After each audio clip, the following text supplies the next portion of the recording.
Alors bien, ravi donc de vous retrouver pour cette dernière séance, donc la neuvième du séminaire annuel consacré au mouvement de l'histoire. Donc juste avant de donner la parole donc à Laurent, je vais faire quelques rappels des publications récentes. Donc, Gabriel Pérez a fait paraître en janvier dernier donc, son essai À la fin du monde, il fera beau en collaboration avec Florian Massip aux éditions de l'Atelier. Aux éditions Eliott, dans la collection de l'éclectique initiée par le peintre Christian Bonnefoy et animée par Gilles Lanu, donc ce dernier est l'auteur d'un récent ouvrage Rousseau, Babel sur la civilisation. Et enfin, il faut ajouter donc le recueil de sonnets, des 49 sonnets de Pascal Baquet dans Chemin harangué, publié aussi donc dans la collection de l'éclectique aux éditions Eliott. Dans un entretien avec Michael Greenspan, donc Benny Lévy en 2000, Benny Lévy disait qu'on est dans une péripétie de l'histoire où la fin s'épuise à être une fin. Donc avant de donner la parole à Laurent Twil-Tartour, d'abord je vais le présenter, ensuite je mettrai en perspective son intervention. Donc Laurent Twil-Tartour est écrivain, cinéaste, il a été l'élève de Lévinas à 18 ans, avant de rejoindre donc l'Institut d'études lévinassiennes peu après la mort de Benny Lévy. Il est créateur et réalisateur d'une série distribuée par Apple intitulée Urban Wolf, série non verbale librement adaptée du mythe de Gigès dans la République de Platon. Il est installé à Los Angeles, donc chez Sony Pictures. Il travaille notamment avec l'écrivain Bret Easton Ellis sur son film The Canyons. Tu as été invité aussi par le MIT pour dispenser un cours sur l'avenir de l'écriture narrative intitulé Future Storytelling. Tu es enfin l'auteur d'une nouvelle d'anticipation dystopique, La main capricieuse, qui a été éditée aux éditions de la rue Saint-Ambroise. Enfin, tu es l'auteur d'un essai sur Sacha Guitry et du récent Achevé Sartre aux éditions Grasset dans la collection Figure. Alors, après nous avoir parlé donc l'année dernière, c'était en juin 2023, au cours d'une séance profondément dense du film Koyanis Katsi réalisé par Godfrey Reggio et sorti dans les salles en 1982 dans le cadre du séminaire sur la civilisation.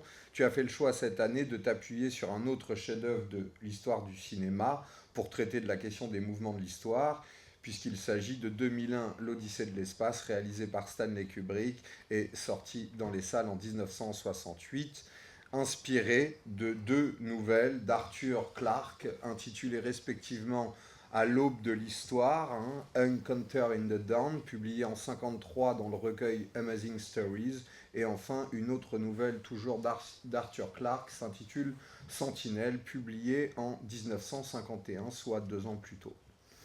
Alors si la simple répétition ne saurait tenir lieu de règle ou de loi, néanmoins ces deux gestes pris conjointement indiquent de toute évidence que tu ne sépares pas l'exercice de la pensée philosophique de la question esthétique et notamment de l'œuvre cinématographique. Non seulement tu admets que la pratique de la pensée se fait sous condition de l'œuvre d'art en tant qu'elle est cinématographique, mais en outre tu supposes que celle-ci produit et articule entre elles des propositions qui énoncent quelque chose du réel pris dans sa totalité. Si, parmi le système moderne de classification des beaux-arts, Pierre Quay accorde une certaine prééminence à l'architecture sur toutes les autres, y voyant une métaphysique en acte, Christian Bonnefoy, quant à lui, accorde cette prééminence aux formes plastiques, peinture et sculpture notamment, et Pascal Baquet à la littérature. En revanche, toi, tu considères que cette prééminence doit revenir à l'un de ces derniers rejetons, la cinématographie, entendue comme art et comme technique, comme un ensemble de procédés qui permettent, par la projection d'images photographiques successives défilant rapidement, de donner l'illusion du mouvement continu. Ainsi, puisque l'œuvre cinématographique est essentiellement la projection d'images photographiques successives du réel, dès lors que le réel se définit comme mouvement continu, Elle est mise en image de l'histoire, mise en image de ses différents mouvements, mouvements mis en scène, mise en mouvement du mouvement lui-même, bref, un mouvement supérieur. Or, c'est proprement le sens du film de Kubrick que de restituer les mouvements de l'histoire humaine, on pourrait dire cela d'une grande partie de son œuvre, aussi bien de Docteur Folamour que d'Orange Mécanique, en s'attachant, pour le coup, au stade décisif de son évolution, depuis l'aube de l'humanité il y a 4 millions d'années, jusqu'à l'exploration spatiale et la découverte d'une forme de vie et d'intelligence extraterrestre, porteuse de savoir et de technique, symbolisée dans le film par un monolithe noir. Pourtant, cette mise en image du mouvement de l'histoire a la particularité de reposer sur une ellipse, la mise entre parenthèses de l'histoire de l'humanité depuis son apparition sur Terre jusqu'à la conquête de l'espace. Dans 2001, en effet, nulle révélation religieuse, nul événement politique, aucune guerre, aucune victoire, aucune défaite, aucun autre fait humain que l'évolution technique qui semble se confondre avec le mouvement même de la vie biologique, de l'apparition de l'outil à l'aviation spatiale, de l'aviation spatiale au développement de l'intelligence artificielle, et enfin de celle-ci à la découverte des origines de la vie. Si l'histoire humaine est une odyssée, un voyage semé d'obstacles, de péripéties, de rebondissements, une suite d'épisodes mouvementés, d'événements imprévus, elle est une odyssée de l'espace, qui n'est autre qu'un retour à l'origine, l'expérience de ce que Nietzsche appelait l'éternel retour du même. Cela voudrait dire alors que l'histoire humaine ne prendrait véritablement son sens que dans et par l'exploration spatiale qui mène à la découverte des origines de la vie. Si l'histoire humaine est passage du stade animal au stade humain, elle est aussi passage du stade humain au stade surhumain, expérience d'une puissance infinie de conquête de l'univers. Pour parler du film de Kubrick, tu recours à 3 vocables distincts. Le monument en sa qualité esthétique, le vertige en son aspect visionnaire et le poème en sa dimension métaphysique, tous 3 ayant en commun l'histoire pour objet. Monument d'abord. En qualifiant 2001 de monument, tu laisses entendre que cette œuvre cinématographique serait un édifice remarquable par sa grandeur, son ancienneté ou sa beauté, d'où sa qualité éminemment esthétique. Ainsi peut-on dire, sans trop se tromper, que 2001 est une expérience du sublime au sens kantien. Vertige ensuite. En assimilant le film de Kubrick à un vertige, tu en fais l'objet ou la matière d'une expérience radicale que fait la conscience, celle d'un tournoiement de tête, d'une indisposition dans laquelle tout semble tourner, nous plongeant dans un état d'égarement, de folie ou d'hébétude, comme si l'œuvre nous faisait connaître un état d'ivresse exceptionnel, comme si l'œuvre elle-même nous faisait accéder à des mondes ou des niveaux de réalité supérieurs, comme en atteste le dernier moment du film intitulé Jupiter et au-delà de l'infini, où le protagoniste principal voit ce que l'œil humain n'avait jamais vu et qu'il voit alors pour la première fois, d'où son aspect visionnaire. Si le film de Kubrick est l'expérience du sublime, elle est aussi celle d'une folie qui ne fait qu'un avec l'expérience de l'infini. Poème enfin. En faisant de 2001 un poème, tu ne cherches pas à reconduire l'œuvre cinématographique à une pièce en vers ou en prose, dont elle serait la mise en image, mais par là, tu l'assimiles plus largement à une composition orchestrale. 2001 est une expérience musicale du monde.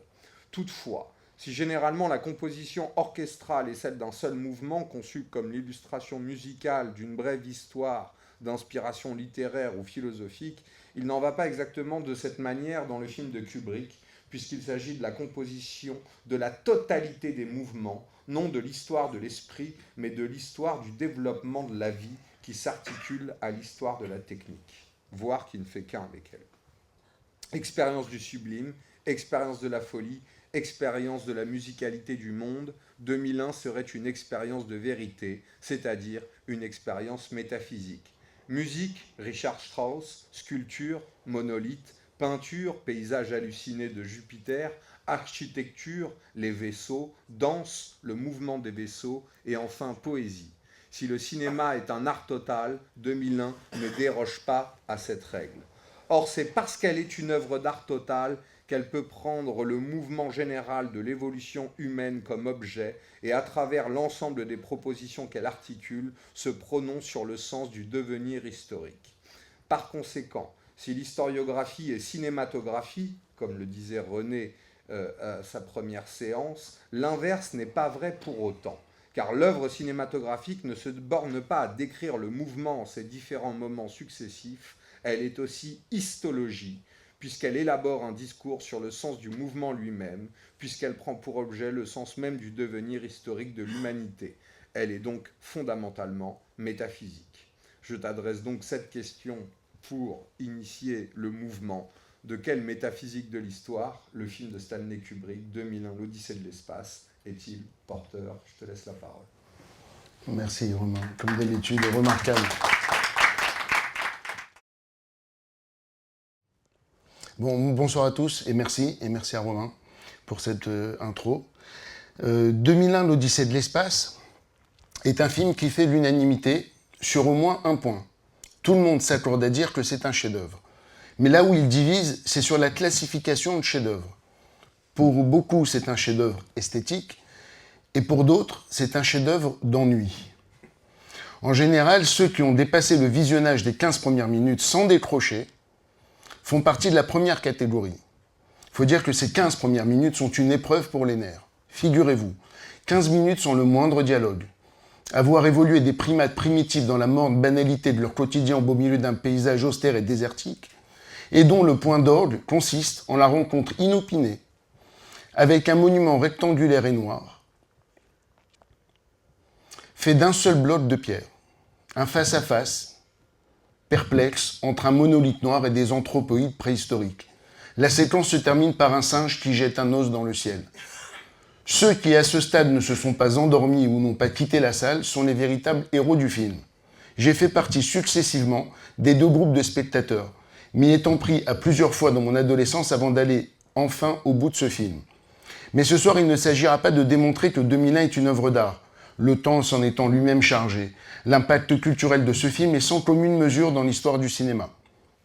Je le tiens, autant que Koyanis Katsi, présenté ici même l'année dernière, pour l'un des plus grands films de tous les temps, peut-être même l'un des plus grands monuments esthétiques de l'histoire, l'équivalent sans doute de la chapelle Sixtine pour le XXe siècle.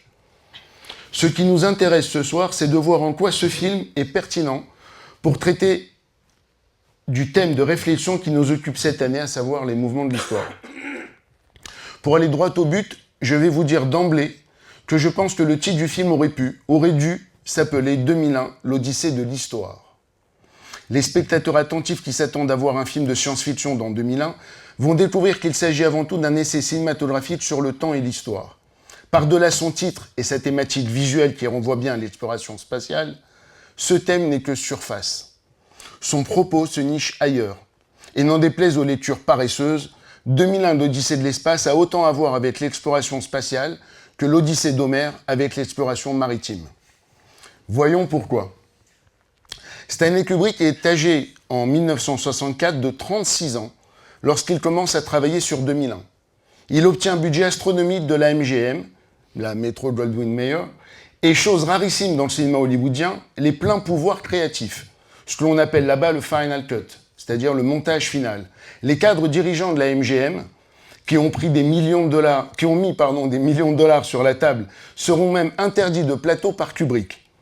Il a le dernier mot sur tout, de la moindre virgule du scénario jusqu'au choix marketing de campagne. Le dernier prodige avant lui à avoir obtenu des conditions de tournage similaires était un certain Orson Welles en 1939. Et fort de ses prérogatives, il réalisa, lui, Citizen Kane. Le seul autre film, à mes yeux, qui rivalise avec 2001 pour le titre de plus grand film de tous les temps. 2001 est un film de la démesure, d'une grande maturité artistique. Il nécessita 4 ans de production, d'écriture et de tournage cumulés. Budget initial et calendrier seront largement dépassés, y compris le budget d'anxiolytique prescrit pour les dirigeants de la MGM.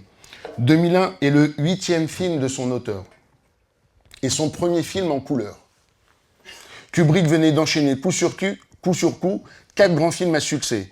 Les Sentiers de la Gloire, Spartacus, Lolita et Le Docteur Folamour.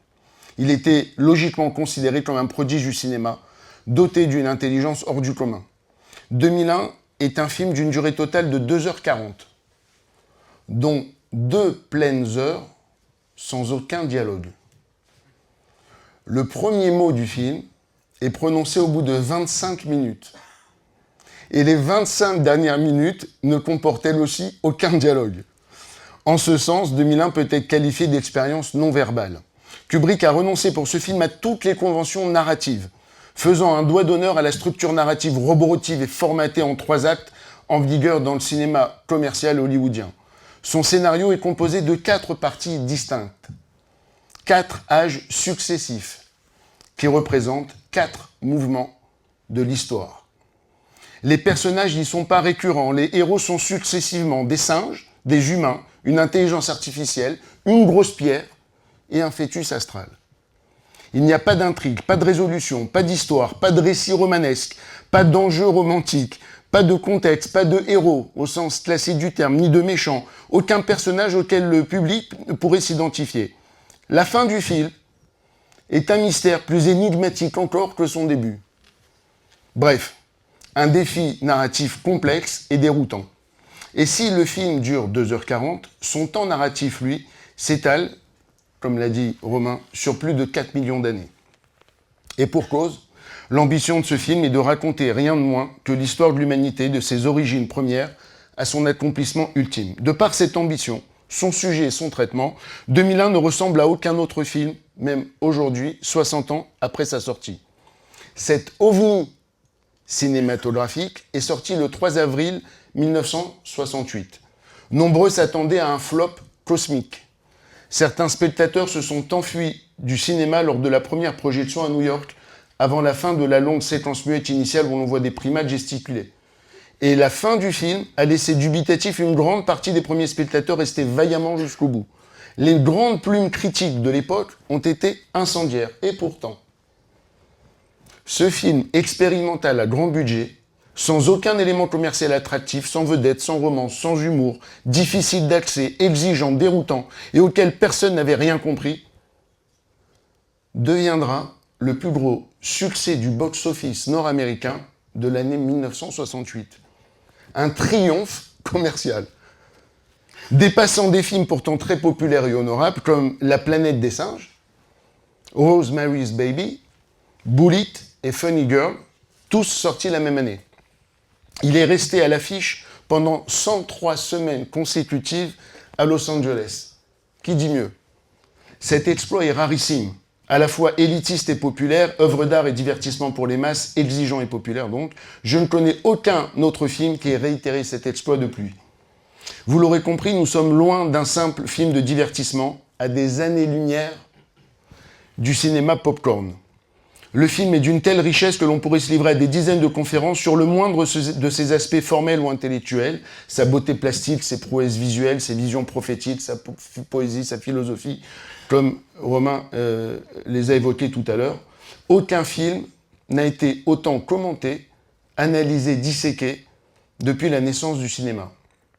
Le moindre des 611 plans qui le composent peut faire l'objet de plusieurs études. Là, vous avez, j'aime bien ça, vous avez tout le film. Chaque pictogramme, comme on dit, chaque image, si vous voulez, en partant chronologiquement en haut à gauche, bien sûr, et de gauche à droite en descendant, vous avez tout le film qui défile. Ça fait 611 plans en tout. Et ceux qui ont un peu le film en tête, ceux qui l'ont vu, peuvent remarquer au niveau déjà plastiquement, rien qu'avec cette image-là, on voit déjà tout le film et tout le prodige qui est réalisé là. Même au niveau des couleurs et tout. Merci. Mais c'est un film qui livre difficilement ses clés. 2001 étant principalement non-verbal, ne s'exprimant qu'avec des images en mouvement et du son, le défi d'en déceler le sens caché est bien plus grand que pour les autres films kubrickiens de facture verbale. Nombreux s'y sont essayés depuis 1968, plus que pour aucun autre film, mais peu ont été vraiment pertinents, pour ne pas dire véritablement aucun. Pour moi, bien sûr. Pour vous dire, une des thèses les plus populaires voudrait que 2001 soit inspiré de la philosophie de Nietzsche, en partant du seul et unique fait, très tiré par les cheveux, de l'utilisation d'une musique de Richard Strauss, son fameux poème symphonique intitulé « Ainsi parlait Zarathustra », je le dis en français, qui lui est vraiment inspiré, ce poème symphonique, du poème philosophique éponyme du philosophe à moustache. De là, on a eu droit à tous les fantasmes d'intertextualité. La fin du film comme référence au surhomme nietzschéen, un film en réaction au nihilisme, l'éternel retour, évoqué par Roman aussi tout à l'heure, la volonté de puissance, la mort de Dieu. Il ne manquait plus qu'au film un lion, un chameau et des colombes. Ceux qui ont lu Nietzsche me comprendront. Pour ma part, je pense que l'utilisation de la musique de Strauss par Kubrick est bien plus prosaïque et qu'elle collait tout simplement le plus parfaitement du monde avec les images d'un point de vue émotionnel. Il faut dire aussi qu'avec Kubrick, l'adage populaire qui prétend que l'on ne prête qu'aux riches n'a jamais été aussi pertinent. Réputé pour son très haut QI, c'était un ancien grand maître aux échecs, et pour sa grande intelligence analytique, il fut prêté au film de Kubrick des dizaines de milliers d'interprétations et de théories. En allant sur Google, juste avant là, ce soir pour vérifier, j'ai tapé 2001, l'Odyssée de l'espace, théorie. Il y a plus écoutez bien, je vous jure, 1,5 million d'entrées pour vérifier. C'est juste délirant. Nous avons affaire avec Kubrick à un cinéaste incroyablement méticuleux, avec lequel rien n'est laissé au hasard. Tout est mûrement pensé dans l'écriture de ses films, la composition de ses plans, de ses cadrages, les éléments de décor, le design sonore, à partir de 2001. Il ne mettait jamais moins de 3 ou 4 ans de préparation et de recherche pour faire chacun de ses films. Un seul exemple pour bien comprendre à quel genre d'artiste nous avons affaire et en quoi il réclame de notre part, spectateurs, une attention particulière à chaque visionnage pour bien en comprendre le sens caché. À la 15e minute du film, Kubrick fait une simple transition entre deux plans. Transition porteuse d'une force symbolique saisissante, qui est célébrée depuis comme la plus audacieuse de toute l'histoire du cinéma. Après qu'un singe ait utilisé pour la première fois un os comme outil et comme arme, au début du film, pour tuer un autre singe adverse, il lance le fémur triomphalement en l'air, alors l'os tourne dans les airs puis retombe et se transforme, soudain, en un satellite flottant dans l'espace et qui semble même tomber dans le prolongement de la trajectoire de l'os. Et ce, par la grâce d'un simple plan de coupe. Ce raccord plastique, élémentaire, un simple raccord sans effet de transition de type fondu ou autre, se fait par analogie de forme, analogie d'objet, analogie de mouvement. Le mouvement n'est pas rompu entre les deux âges très éloignés de l'histoire, éloignés de plusieurs millions d'années, et rapproché par une transition d'une seule seconde qui en fait la jonction. Cette transition illustre le progrès technologique de l'humanité depuis l'époque des premiers hominidés et qui pourrait s'avérer uniquement poétique si l'on n'y regardait pas de plus près. Voyons ce passage et après on va éclaircir. Charles, la première vidéo.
Donc, en effet, la transition est sublime. Le ballet des satellites qui suit est majestueux. Mais il est pourtant moins poétique que l'on pourrait penser. Car si l'on regarde attentivement ces satellites, leur forme et les petits logos qu'ils arborent sur leurs flancs, on comprend la séquence très différemment. Il y a 4 satellites. Mais avez-vous vu déjà des satellites ayant cette forme? Jamais. Et quand on sait l'attention portée au détail et la plausibilité technologique employée par Kubrick, son souci documentariste, son souci réaliste, on doit se dire qu'il ne s'agit pas d'un simple caprice esthétique. L'autre indice, ce sont les logos dont je vous parlais sur ces 4 satellites, tout petits. Il s'agit de logos militaires. Chacun des 4 satellites est frappé d'un emblème militaire différent. Celui de l'US Air Force, celui de l'armée populaire de Chine, celui de l'armée française et celui, allons savoir pourquoi, de l'armée allemande. Ces satellites ne sont donc pas des satellites commerciaux, scientifiques ou de télécommunications, mais ce sont des satellites militaires. Plus précisément, des satellites lanceurs d'armes nucléaires. Les plateformes satellitaires d'armes nucléaires des 4 grandes puissances, que sont donc la Chine, la France, l'Allemagne et les USA, représentées dans cette scène, et qui tournent en orbite autour de la Terre. Et du coup, la séquence prend une toute autre signification. Il ne s'agit plus d'un hommage à la prodigieuse évolution technologique de l'humanité. Non, il s'agit là d'une satire sur la course aux armements de la planète, raccordant par une simple ellipse visuelle la première arme primitive préhistorique de l'humanité, l'os, avec la prolifération des plus grandes armes de destruction massive. Cette obsession de la violence et la pulsion de mort de l'humanité sont au cœur de l'histoire de ce film. Cette information, que ce sont des satellites lanceurs d'armes nucléaires, se trouve confirmée par la lecture du scénario. J'ai vérifié, qui indique comme ça en langue originale, et elle parle de 4, donc, Megaton nuclear bombs in orbit above the Earth, Russian Insignia and CCCP markings. Bon, c'est le seul changement, c'est qu'il n'a plus du tout parlé là de l'URSS, mais on est bien sur des armes nucléaires. Maintenant que je vous ai dit ça, s'il vous plaît Charles, revoyons la séquence en ayant ça en tête et vous allez voir toute la différence de perception.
Merci.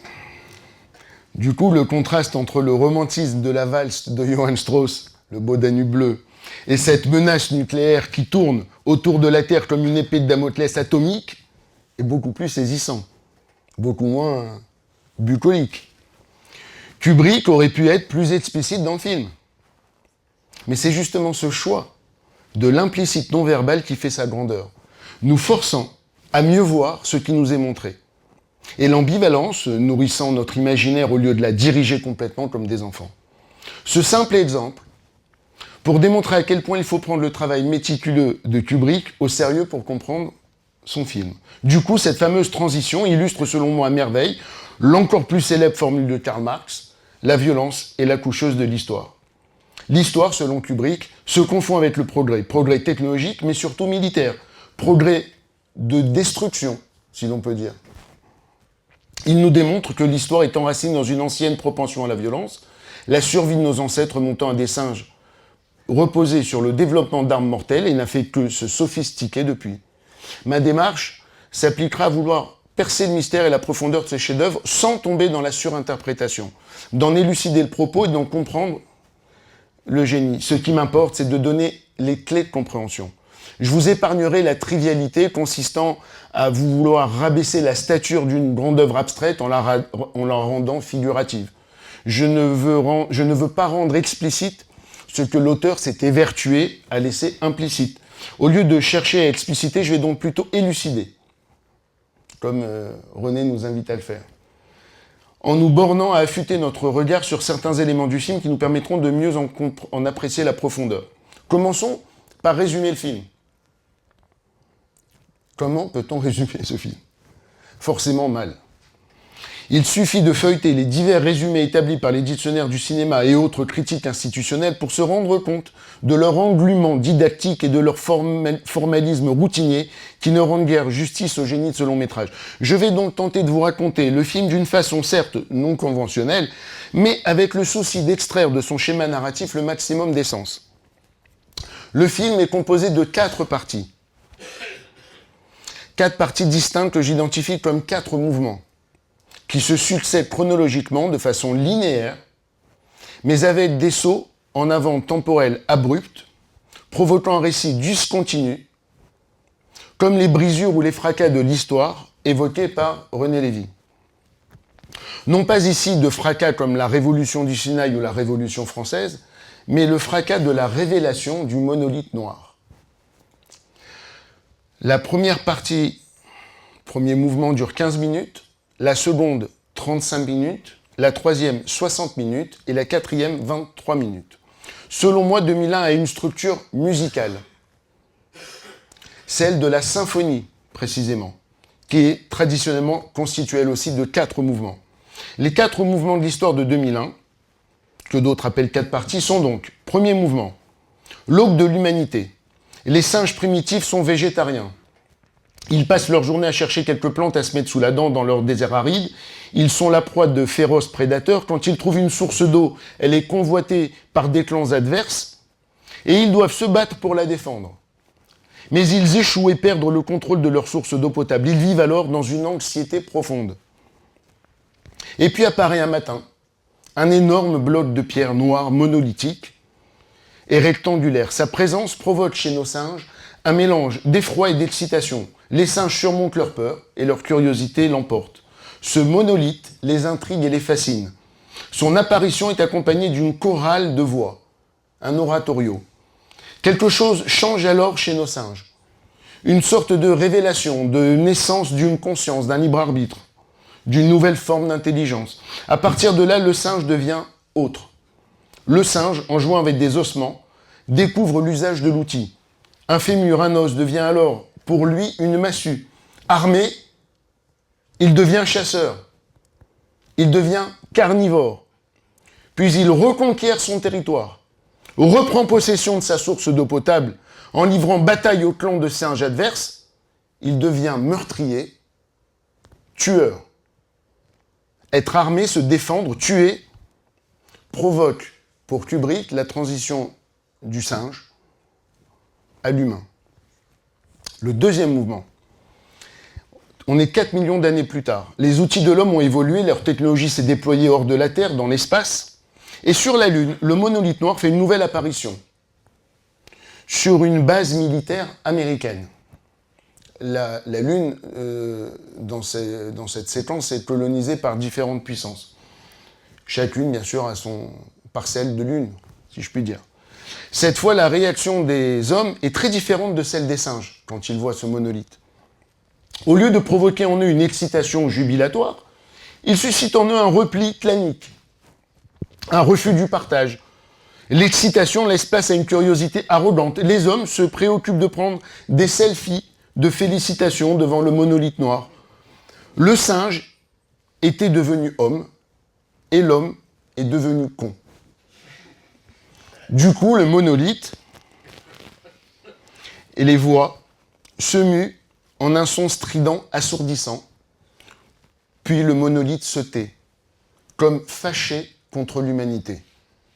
L'attitude des Américains dans le film, lorsqu'ils découvrent le monolithe sur la Lune, au lieu de partager la révélation, avec un R majuscule, avec l'humanité tout entière, ils mentent, conspirent, veulent garder la révélation secrète à eux, attitude méprisable, faisant écho à la première partie du film où deux clans de primates se battaient pour une même source d'eau potable. Mentir, dissimuler pour garder un avantage sur nos adversaires, sur l'autre clan.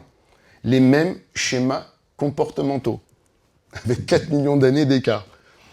Deux grandes nations, USA et URSS à ce moment-là, s'affrontent dans une domination territoriale. Rien n'a donc changé. Sauf que la stratégie civilisée, c'est-à-dire la diplomatie, la représentation technicisée, cache la prédation. La même rivalité primaire sera toujours en action 4 millions d'années plus tard entre les deux rivaux. Troisième mouvement. Nous sommes 18 mois après la découverte du monolithe sur la Lune. Et nous sommes à bord cette fois d'un vaisseau spatial. Au cours d'un voyage interplanétaire, les hommes se mettent en quête d'un autre monolithe niché supposément aux confins de la planète Jupiter. L'équipage du vaisseau est composé d'un 5e membre d'équipage qui n'est pas humain. Il s'appelle HAL 9000. C'est un ordinateur, une intelligence artificielle. Au moment où il fait ce film, l'expression n'existe même pas. Il a une sorte de préscience. Mais aujourd'hui, on ne peut que dire que c'est une intelligence artificielle. Il est l'outil le plus sophistiqué jamais inventé par l'homme, dans le film. C'est sans doute la première fois dans l'histoire du cinéma que l'on entend un ordinateur parler. Et avec une voix humaine non robotique. Qui plus est, employant une langue châtiée et sophistiquée. HAL 9000 a une réputation d'omniscience, d'infaillibilité, de perfection. Mais à l'approche du monolithe, l'outil parfait va dérailler. Il va s'autonomiser, acquérir une conscience, comme avant lui les singes, se transformer en arme, se retourner contre ses créateurs, les hommes, et il va chercher à les tuer. Une lutte à mort s'engage. HAL 9000 tue 4 des 5 astronautes membres de son équipage. Tel un golem, l'objet inventé par l'homme se retourne contre lui. Le 5e astronaute parvient finalement à tuer HAL 9000, à le débrancher, à le déconnecter. Victoire de l'homme sur la machine, de l'esprit sur la matière. 4e et dernier mouvement. L'homme qui a vaincu HAL 9000, qui s'appelle le professeur Bowman, est amené aux confins de l'espace infini, à la porte de l'éternité, vers un espace métaphysique, pour te répondre, Romain. Un lieu purement allégorique, matérialisé par un appartement de style Louis XVI, représentant le beau idéal, la pureté et la grandeur de l'art des anciens. Il est le seul être humain à avoir droit à un face-à-face avec le monolithe noir, un tête-à-tête. Fait penser à Moïse. Le plan où l'homme mourant dirige son doigt vers le monolithe renvoie définitivement à Michel-Ange et sa représentation de la création d'Adam dans la chapelle Sixtine. On peut avoir l'extrait? Merci.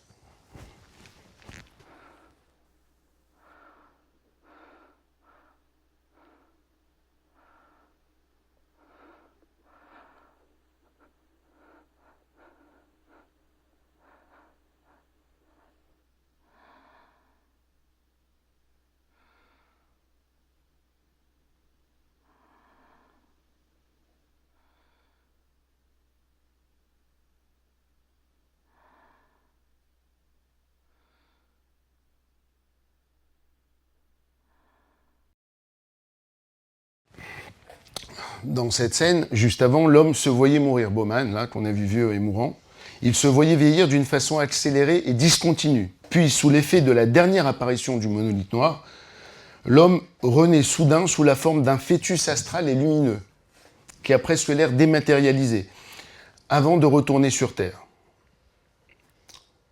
C'est la fin du 4e mouvement. Et dans ce dernier plan du film, on voit le fœtus astral se tourner vers nous et nous regarder dans les yeux.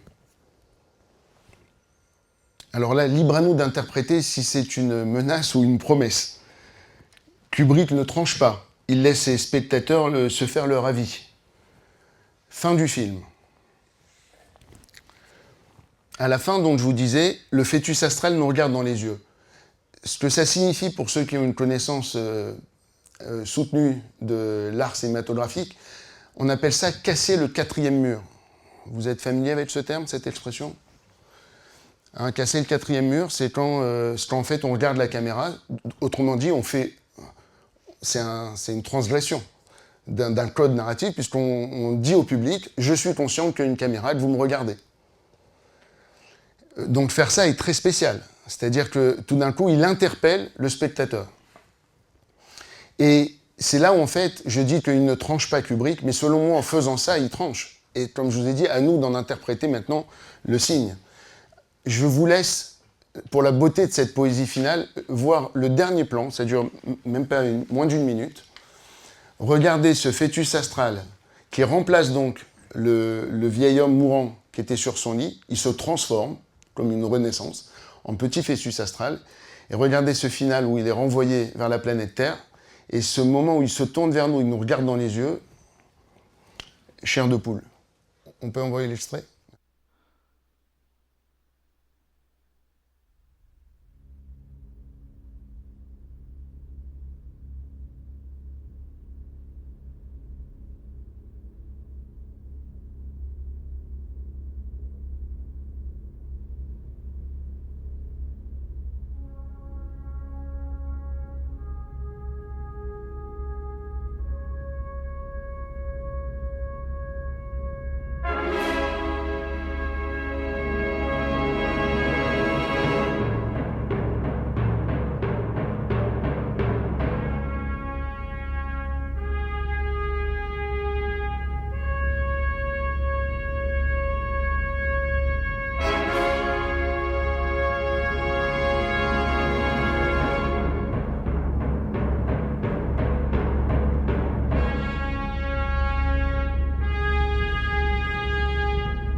Donc voilà, pour moi, ce regard interpelle notre conscience, et c'est pour ça qu'il a brisé le quatrième mur. Ce n'est pas une fin, en fait, c'est un nouveau début. La fin de l'histoire ici marque un nouveau départ, une renaissance. Le fœtus astral représente l'aboutissement de l'histoire. Le fœtus astral serait-il la représentation symbolique de l'âme, de l'après-vie ? Serait-ce une fin eschatologique ? L'eschatologie cosmique s'occupe de la fin des temps, je rappelle, du jugement dernier, de la résurrection. Les morts ressuscitent, l'éternité peut commencer. Il y a aussi une interprétation avec l'eschatologie juive. Le concept des temps messianiques figure dans les 13 principes de la foi de Maïmonide. Maïmonide va jusqu'à en faire une base de l'appartenance au peuple juif au cours de son commentaire sur la Mishnah Sanhedrin, où cette thèse est originellement présentée. La figure que prendra le Mashiach ben David ne fait cependant pas l'objet d'un consensus. Le Messie juif. Il y en a cependant une qui retient mon attention et qui pourrait avoir servi d'inspiration à Kubrick pour la conception de son fœtus astral. C'est celle du prophète Isaïe dans la Bible hébraïque, chapitre 9, verset 5. « Un enfant est né pour nous, un fils nous est donné. Il a reçu l'autorité d'un roi. On lui donne pour nom conseiller merveilleux. Dieu fort, Père pour toujours, Prince de la paix. Il étendra son autorité et assumera une paix sans fin au trône du roi David et à sa dynastie, qui aura pour base et appui le droit et la justice dès maintenant et à jamais. Quant à la résurrection des morts, comme celle évoquée à la fin du film, Maïmonide l'affirme comme son 13e principe de la foi. Il pense que les ressuscités mourront pour renaître, mais uniquement en esprit, dématérialisé, peut-être comme évoqué par ce fœtus astral. Maïmonide est d'avis que l'aboutissement de la création sera un monde de spiritualité totale. Dans le monde futur, écrit-il, il n'y a pas de forme ou de corps physique, seulement des âmes. Les âmes jouiront du rayonnement de la présence divine, elles connaîtront et comprendront la vérité divine, qui ne peut être connue tant que l'on est dans le corps sombre et bas. C'est une nouvelle vie sans mort, car la mort n'est qu'un événement du corps. C'est la récompense qui ne peut être surpassée par une autre récompense, et le bien qui ne peut être surpassé par un autre bien. Voilà pour le résumé du film. Nous remarquerons que Kubrick a opté pour une narration non pas hollywoodienne, Dieu merci, mais une narration homérique, une narration par le mythe. Pourquoi par le mythe? Parce qu'il a compris que c'est dans la création de mythes que se révèle tout le génie du médium cinématographique, dont l'étymologie grecque signifie l'écriture par le mouvement. Si beaucoup ont voulu voir en Kubrick un héritier de Nietzsche, il est selon moi avant tout un héritier d'Hésiode et d'Homère. Avec 2001, il a été davantage poète que philosophe. Il a créé des mythes bien plus qu'il n'a dégagé une quelconque conception philosophique cohérente. En ayant entrepris une réécriture des mythes, en imposant notamment un nouveau récit des origines et de la finalité, Kubrick peut être considéré par sa virtuosité comme un poète égal à Homère. Kubrick a utilisé l'Odyssée d'Homère à la fois comme modèle de valeur littéraire et comme source d'inspiration pour son titre, bien sûr.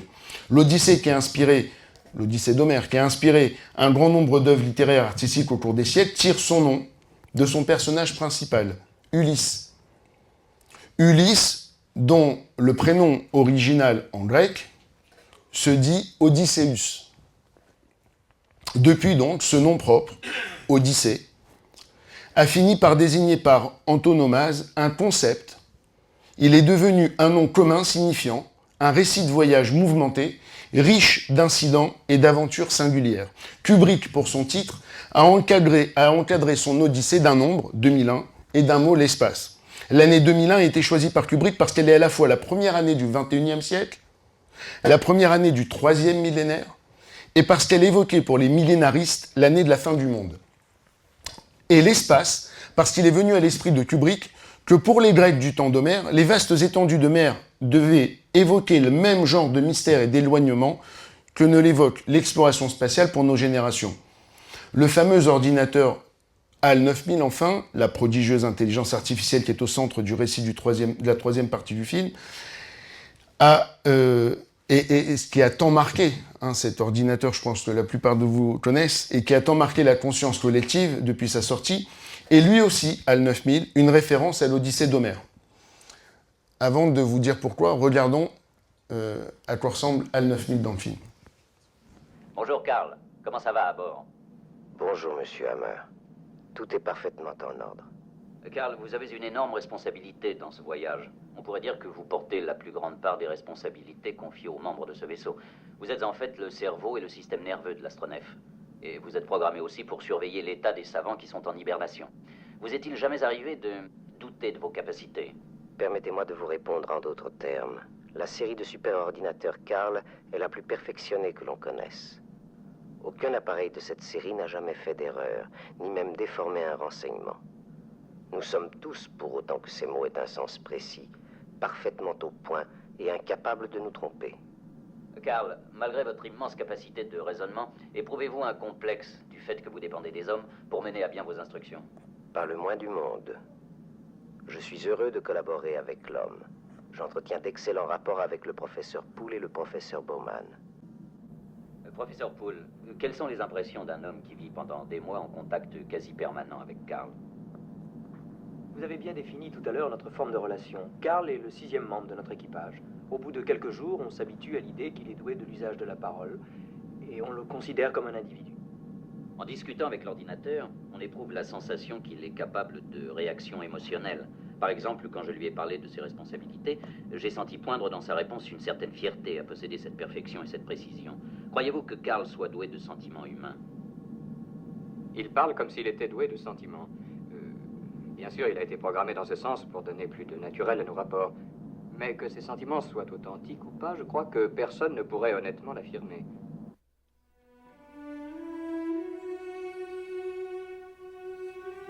Cette mission est trop importante pour moi. Je ne puis tolérer que vous la mettiez en péril.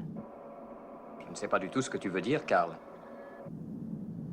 Je sais que Frank et vous aviez l'intention de me déconnecter. Je regrette, mais je ne puis absolument pas courir ce risque.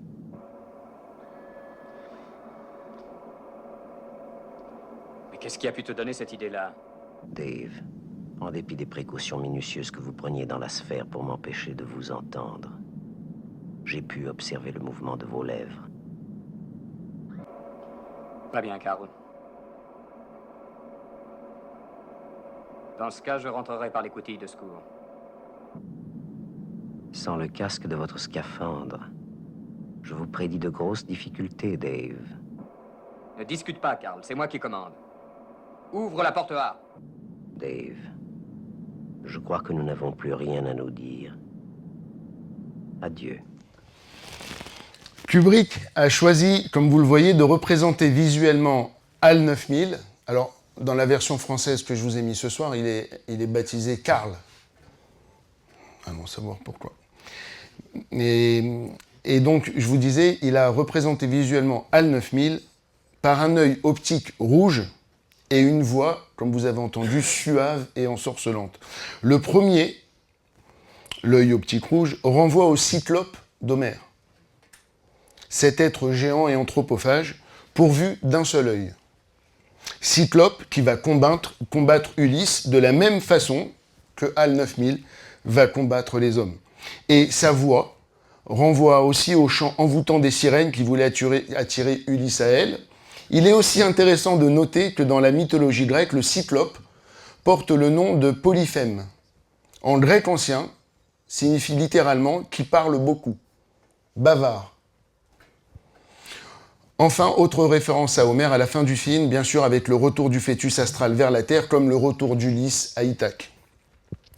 Comme son illustre référence homérique, 2001, l'Odyssée de l'espace s'inscrit dans le genre de l'épopée, dont la puissance évocatrice des images et de la musique constitue tout son caractère poétique.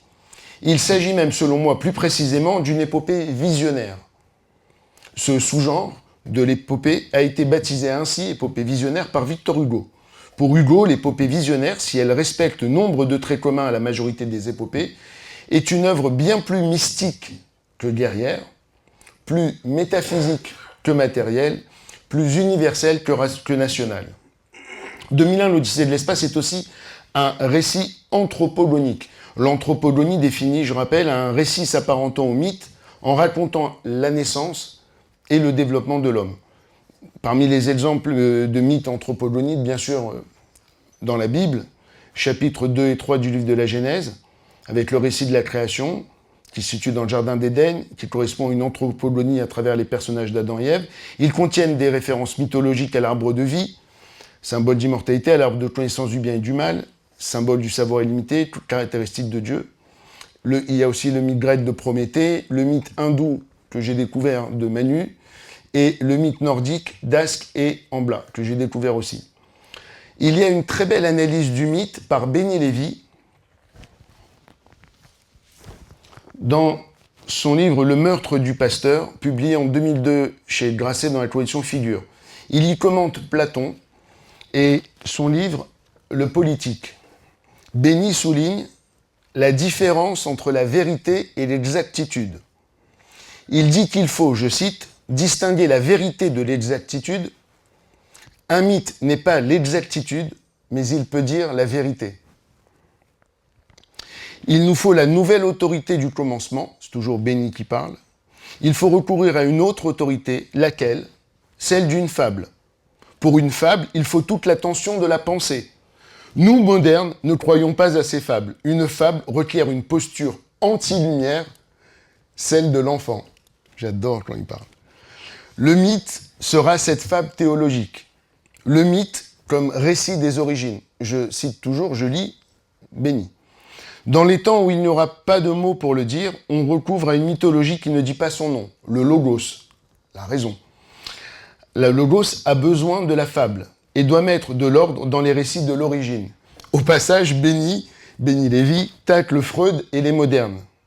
Je le cite, « Freud s'inscrit clairement dans la trace des penseurs du contrat social, jamais avare de fantaisie sur l'origine. » Puis il cite Lacan.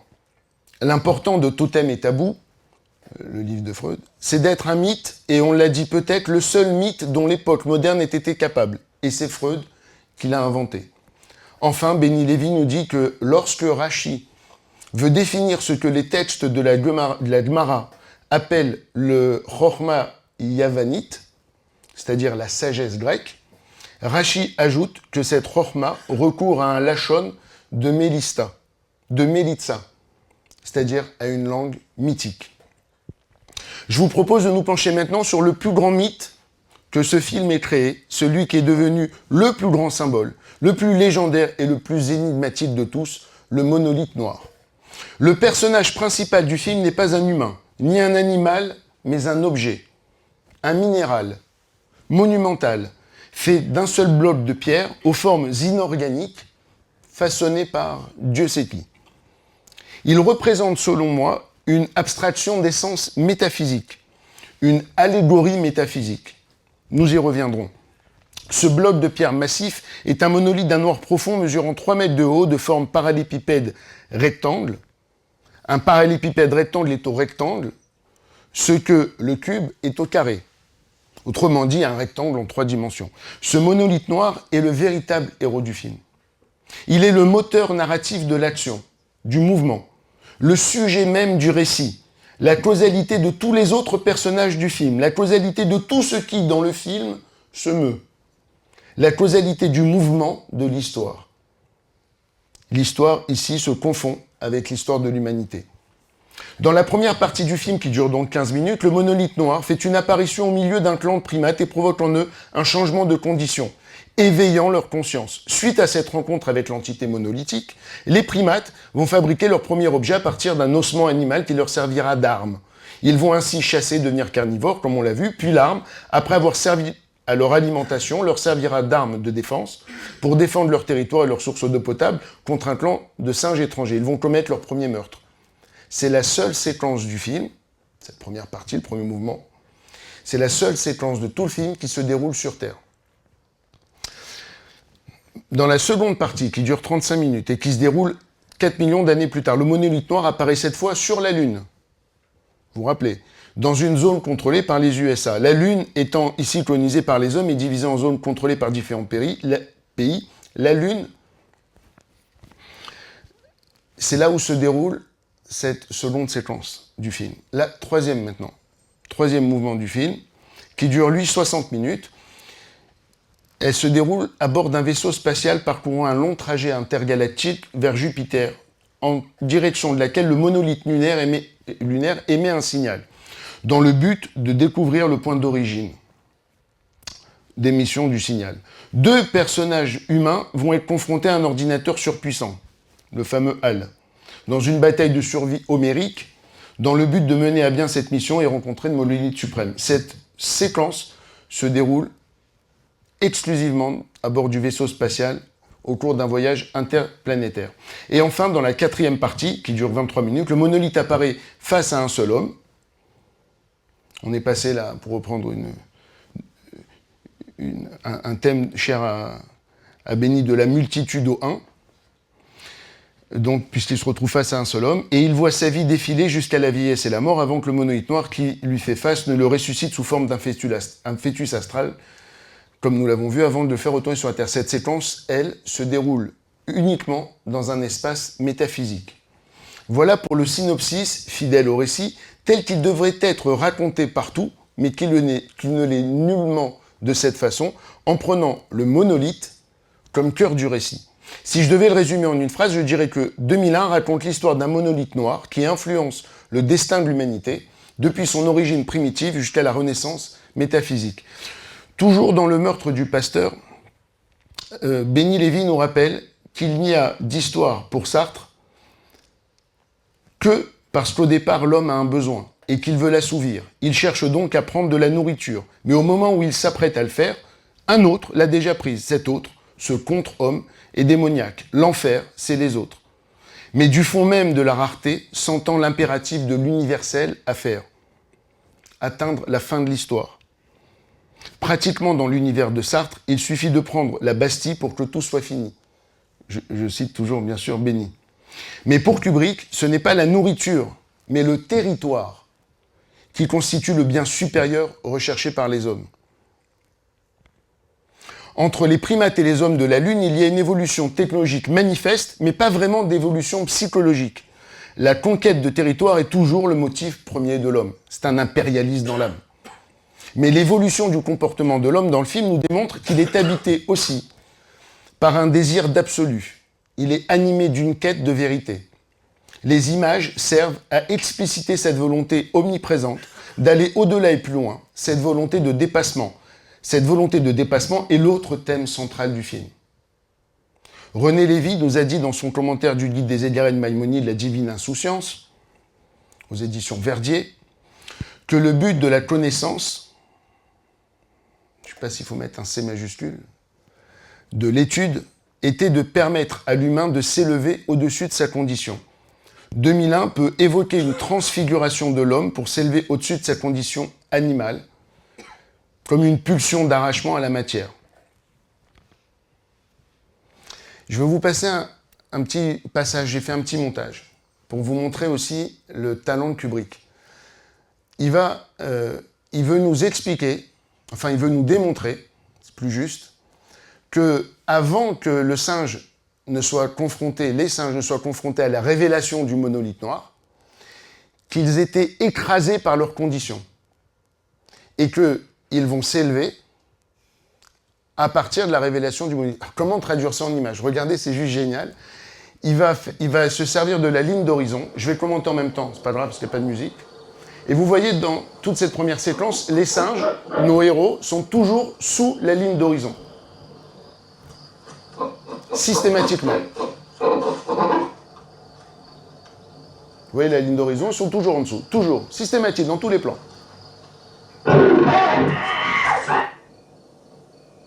Pareil.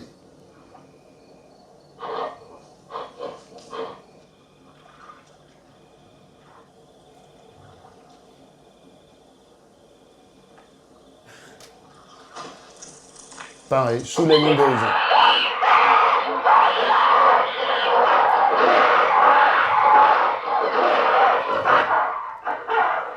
Donc vous voyez, c'est systématique.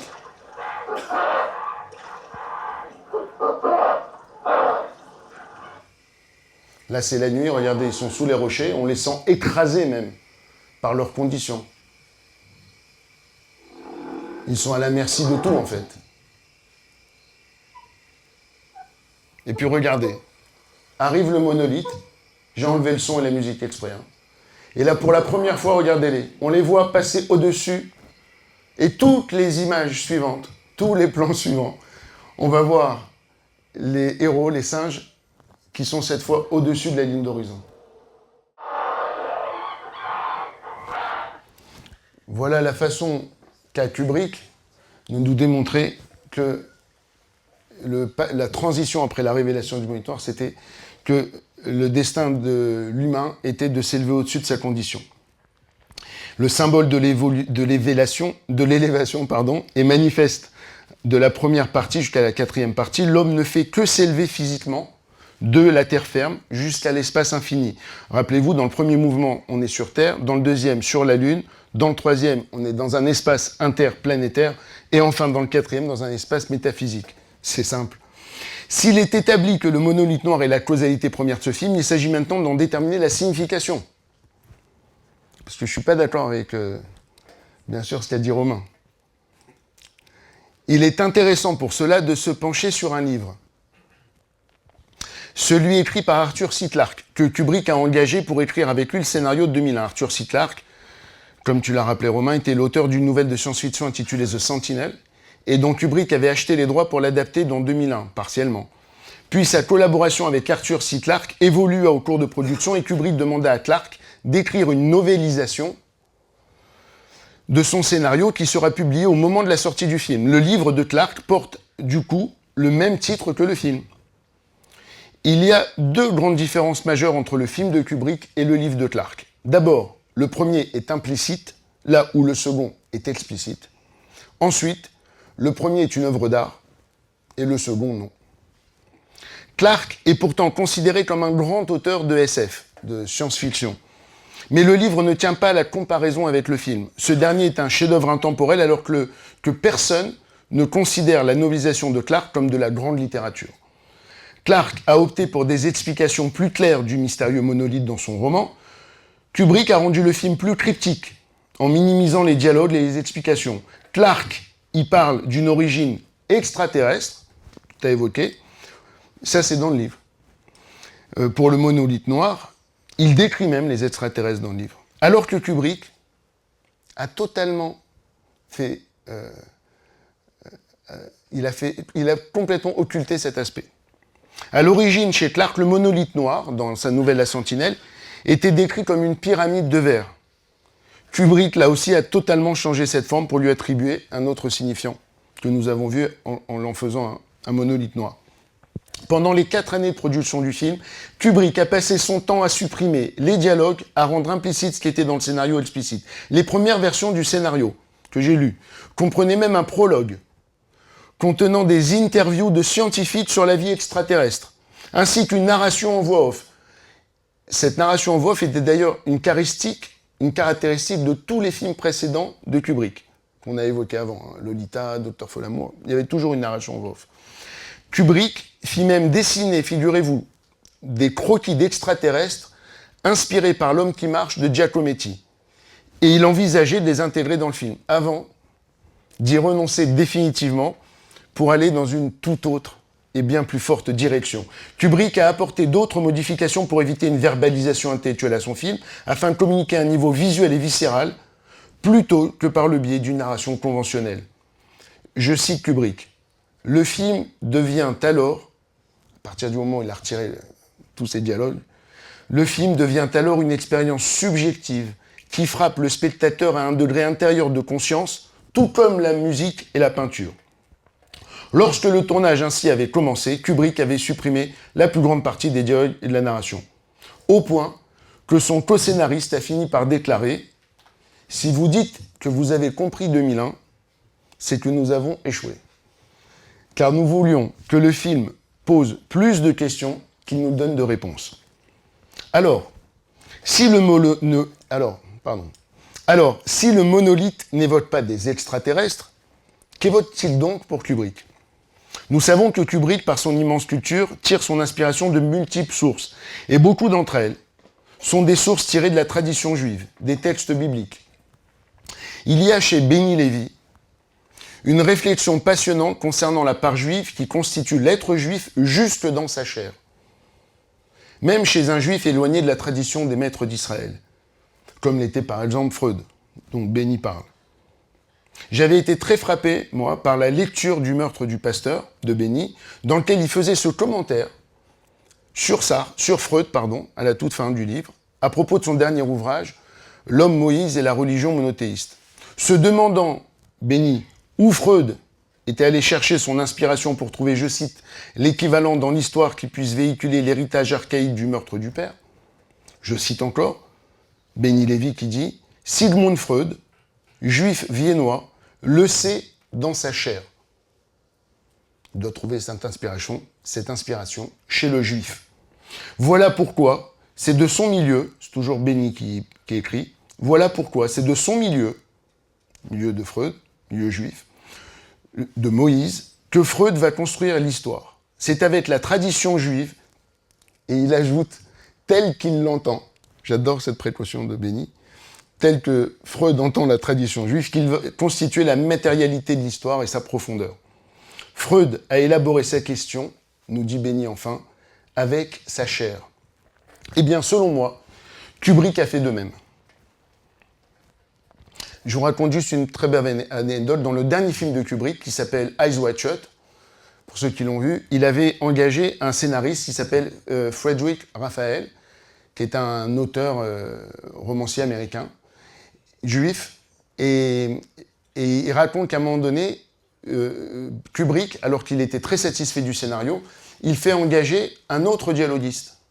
Et il est très vexé, Frédéric Raphaël, vous imaginez. Il dit, mais pourquoi tu engages un type pour faire les dialogues alors que j'ai tout fait, le scénar. Et là, Kubrick lui dit une chose étonnante. Tu dis, parce que tu es juif. Ça, c'est dans un livre de mémoire écrit par Frédéric Raphaël que je vous invite tous à lire. C'est extraordinaire, parce que vous avez tout le making-of du dernier film de Kubrick, Resurrection. Il dit, et alors si je suis juif? Il dit, ben alors t'es juif, et moi aussi je suis juif. Et le personnage principal joué par Tom Cruise dans le film est juif, puisque c'est tiré d'une nouvelle d'Arthur Schnitzer. Alors l'auteur, il comprend pas. Il le raconte il dit, mais quel rapport? Il dit, ben, si tu remarques bien, j'ai pas fait réécrire tous les dialogues. J'ai fait uniquement réécrire les dialogues des scènes dans lesquelles les personnages non juifs parlent du personnage juif. Il lui dit, mais... Alors, je vous dis ça, il faut bien comprendre qu'apparemment, Kubrick, toute sa vie, a été très éloigné de la question juive et tout ça. Mais regardez pourtant, jusqu'à la fin de sa vie, ses préoccupations.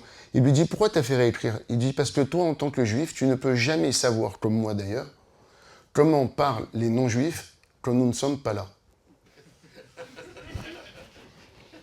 Véridique. Donc, le monolithe noir, présent tout au long du film, incarne une signification transcendante et symbolise, plus précisément, l'existence d'un Dieu qui influerait l'histoire de son début jusqu'à sa fin. Je cite à nouveau Benny Lévy dans Le meurtre du pasteur, parce que ça s'applique à ce que je vous dis. Il nous dit « Nous sommes condamnés à dire qu'il y a un Dieu. Le monde ne saurait être toujours, il continue, le monde ne saurait être toujours l'auteur de sa propre rotation. » Et puis Stanley Kubrick lui-même a fini par avouer 20 ans après la sortie de 2001, je le cite, « L'idée de Dieu est au cœur de 2001. » Mais pas la traditionnelle image anthropomorphe de Dieu. Je rappelle pour ceux qui ne savent pas, l'anthropomorphie, c'est qu'on représente Dieu avec les mêmes caractéristiques physiques que l'humain. Donc là, forcément, le monolithe noir, ce n'est pas du tout une image anthropomorphe. Donc, il est très clair et net sur ça, Kubrick. Mais alors, voyons ce qui lie, du verbe lier, voyons ce qui lie l'idée de Dieu au monolithe noir kubrickien. Les pierres monolithiques, ou pierres dressées de grandes dimensions, plantées verticalement vers le ciel et revêtant un caractère sacré, sont communes à toutes les civilisations, répandues sur tous les continents depuis la nuit des temps. Qu'ils s'appellent monolithes, menhirs, obélisques, stèles, colonnes triomphales, toutes ont des caractéristiques communes et toutes butent sur la difficulté d'en interpréter la fonction ou la signification originale. Pardon.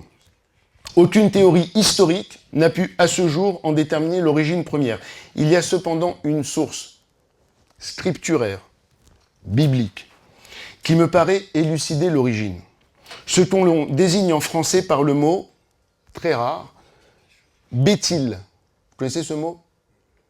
B-E-T-Y-L-E. En anglais, Bethel. B-A-E-T-Y-L. Très pareil. Et vous allez voir pourquoi. Définition. Un Béthyle, français, est une pierre non taillée et dressée comme symbole culturel de la divinité.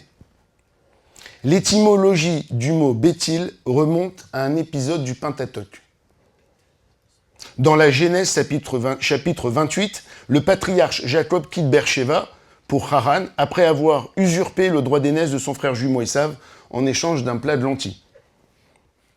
Je cite la Genèse, « Il arriva d'aventure en un certain lieu, il y passa la nuit, car le soleil était couché. Il prit des pierres du lieu, les mit sous sa tête, et dormit en ce lieu. Il eut un songe. Voilà qu'une échelle était dressée sur la terre et que son sommet atteignait le ciel, et des anges de Dieu y montaient, y descendaient.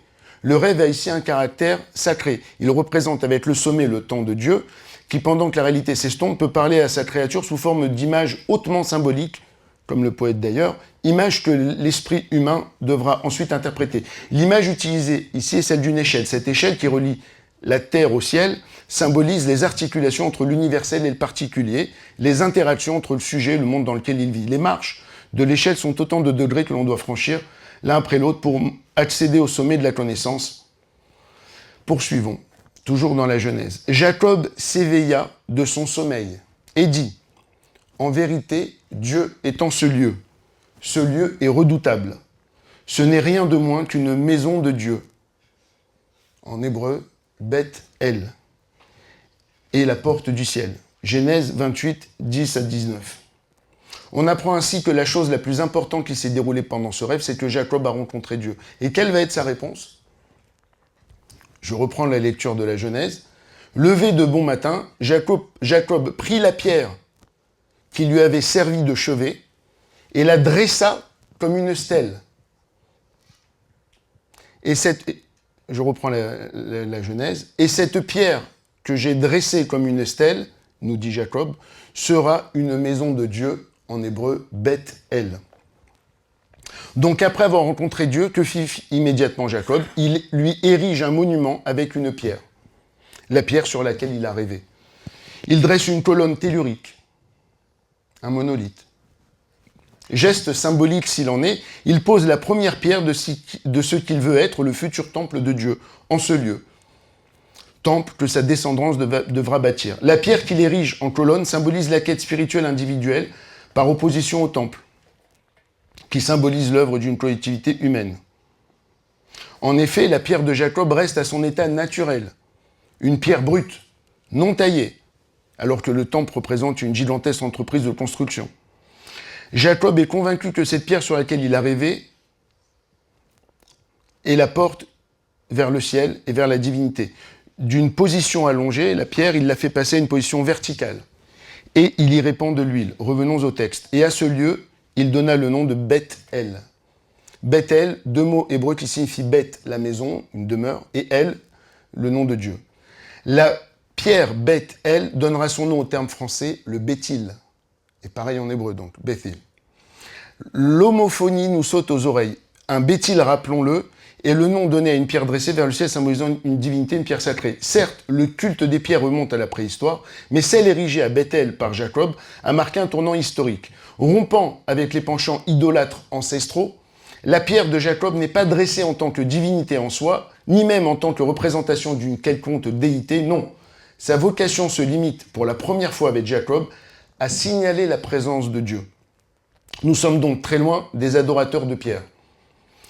C'est exactement ce que le monolithe noir imaginé par Kubrick évoque dans 2001. Le monolithe noir n'est rien d'autre qu'un Béthil monumental, qui sera le lien symbolique de la spiritualité humaine à travers les âges. Cette maison de Dieu désigne ce que nous appelons le temple. En réalité, dans toute la Bible, il n'a jamais été question de temple à proprement parler, mais uniquement de maison de Dieu, Bethel.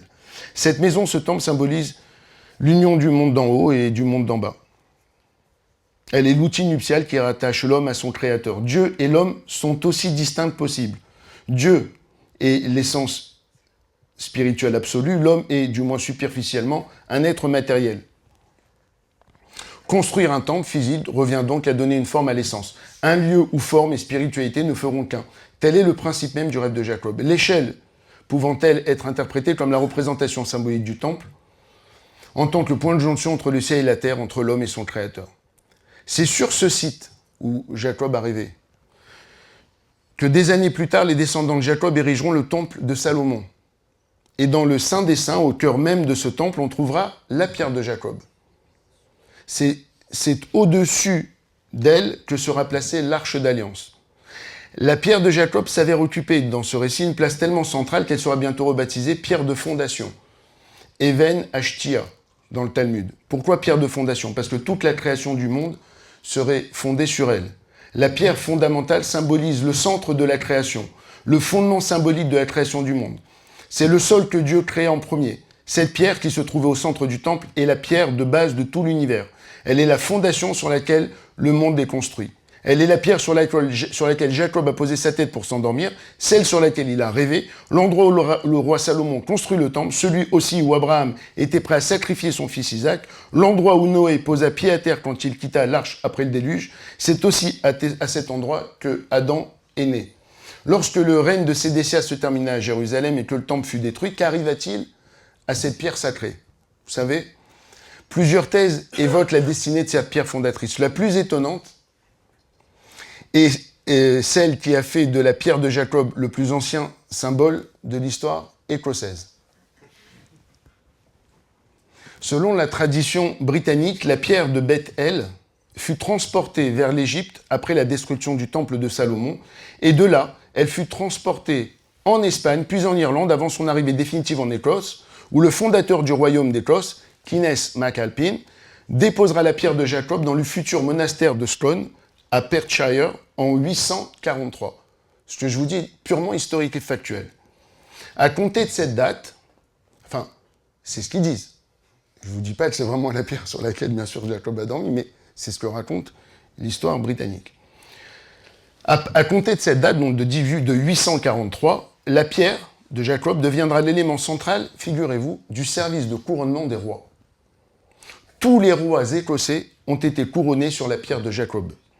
Elle portera désormais plusieurs noms, pierre du destin, pierre de Scone, pierre de couronnement.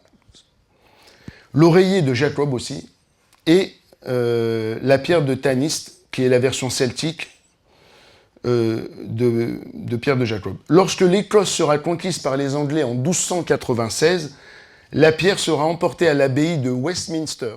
Cette pierre, je suis allé la voir, au château d'Édimbourg.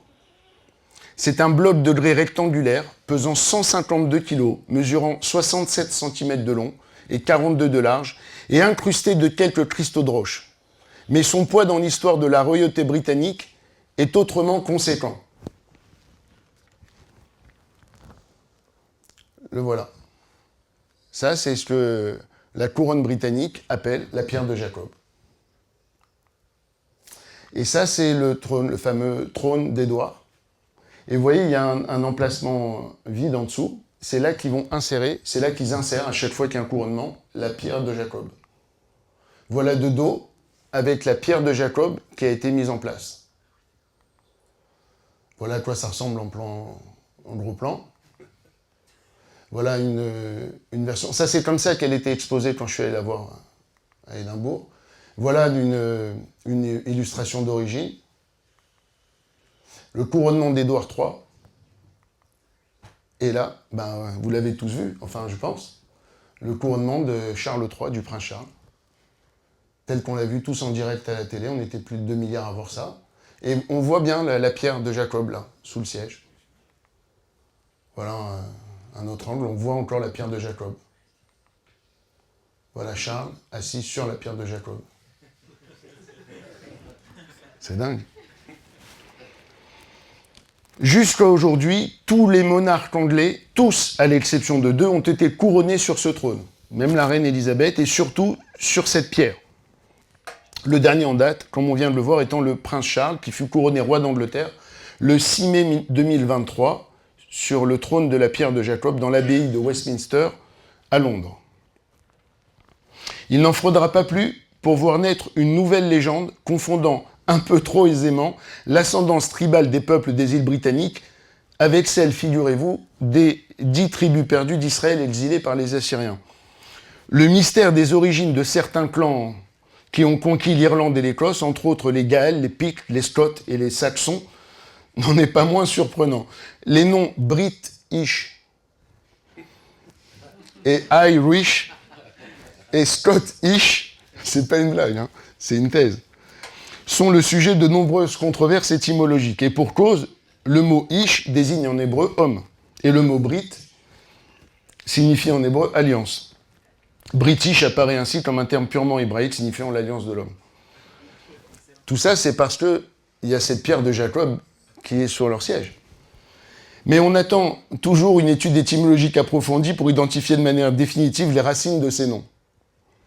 La symbolique de cette pierre de Jacob a été la source d'une multitude de réappropriations. On ne compte plus les rites de couronnement de rois ou de princes qui depuis se sont déroulés en utilisant eux aussi une pierre sacrée. L'image de la pierre investit les religions de l'Antiquité et les bétiles y affluent. Des bétiles, on en trouve partout. En Égypte, dans les fameux benben, dont celui de la place de la Concorde, à Paris. En Jordanie, avec les niches de Pétra, datant du second siècle. À Rome, avec le temple d'Héliogabale, construit en l'honneur du bétil noir d'Émèse. En Phrygie, avec le bétil de la Cybèle. En Turquie, où l'une des 7 merveilles du monde, le fameux temple d'Artémis, fut construit en l'honneur du bétil d'une déesse grecque. Et je pourrais encore citer des dizaines d'exemples à travers le monde. Mais si tous ces bétils sont aujourd'hui perçus comme des antiquités, il en est un qui a toujours une valeur sacrée et dont le culte est encore célébré de nos jours par plus d'1 milliard de nos frères humains. Bien sûr, le Béthil noir de la Mecque, en Arabie Saoudite.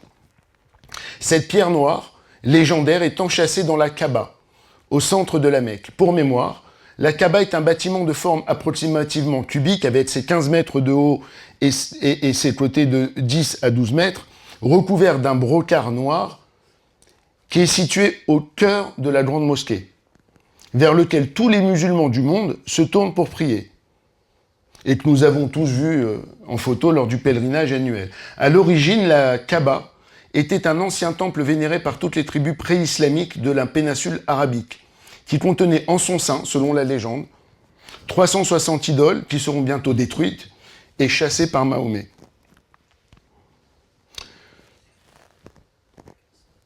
Il n'en épargnera qu'une, la pierre noire, en laquelle il voyait un ancien cadeau divin. Donc là, on voit la Kaaba au milieu là, de la Mecque. La pierre noire est une météorite, figurez-vous. Ouais, elle est officiellement pas d'origine terrestre. Vous voyez, elle est située ici, à un angle de la Kaaba. La voilà. Vous voyez, il tourne autour. Et bien sûr, c'est une pierre sacrée pour eux. Alors, elle est donc, je vous disais, la pierre noire est une météorite qui est donc enchatonnée dans un cadre en argent, qu'on voit là, à l'un des angles de la Kaaba, l'angle dit de la pierre, est placée à proximité de l'unique porte d'accès de la Kaaba, qu'on voit juste à droite, là, où il y a une tête qui sort. À environ 1 mètre au-dessus du niveau du sol, afin que les pèlerins puissent, en se penchant en signe de soumission, la toucher et l'embrasser.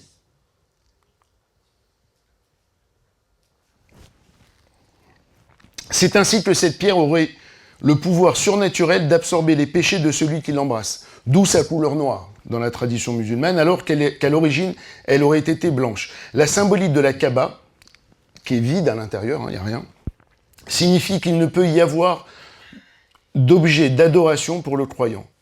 Donc, que son cœur doit rester vide de toute idole pour n'y laisser place qu'à Dieu, dans ce cas représenté par le vide. Cela nous renvoie au temple de Salomon, à son site. Pourquoi ? Parce que sur ce site a été édifié depuis 691 par le calife Abd-el-Malik le célèbre dôme du rocher, que vous voyez là à gauche, avec en bas le cotel.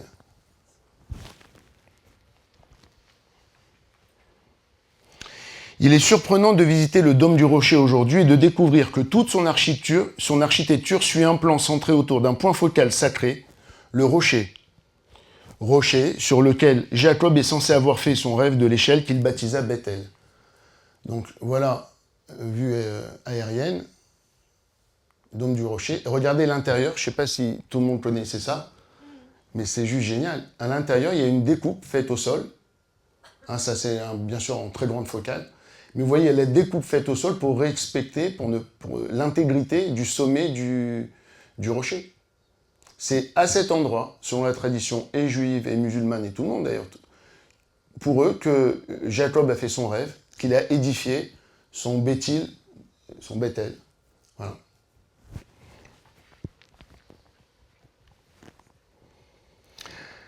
Un étonnant parallèle peut être aussi établi avec le Saint-Sépulcre de plan architectural semblable et qui possède lui aussi en son centre, outre le tombeau du Christ, un rocher, comme le dôme.